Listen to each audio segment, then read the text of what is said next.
नमस्कार मंडळी, आज आपण बनवणार आहोत एकदम झणझणीत आणि कुरकुरीत शेंगदाण्याची चटणी। ही चटणी एकदा बनवून ठेवल्यानंतर 2 ते 3 महिने आरामात राहते। चटणी बनवण्यासाठी मी छान खरपूस शेंगदाणे भाजून घेतले, त्याच तव्यावरती लाल मिरच्या देखील टाकून कडक करून घेतलेल्या आहेत। तुम्ही हिरवी मिरची पण घालू शकता, मी लाल वापरलेली आहे। लाल मिरच्या, लसूण आणि मीठ घालून छान बारीक करून घेतलं, त्यामध्ये शेंगदाणे टाकून अर्धवट बारीक करून घेतलेले आहेत। शेंगदाणे जास्त बारीक करायचे नाहीये।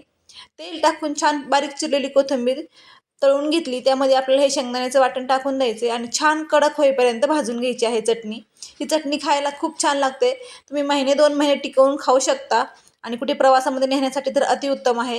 व्हिडिओ आवडला तर व्हिडिओला लाईक करा, चॅनलवरती जर नवीन असाल तर चॅनलला सबस्क्राईब करून बेल आयकन नक्की प्रेस करा आणि अशी झणझणीत शेंगदाण्याची चटणी नक्की ट्राय करून पहा आणि तुमची शेंगदाण्याची चटणी कशी झाली हे मला कमेंटमध्ये नक्की कळवा। चला तर मग भेटूया पुढच्या व्हिडिओमध्ये, तोपर्यंत धन्यवाद।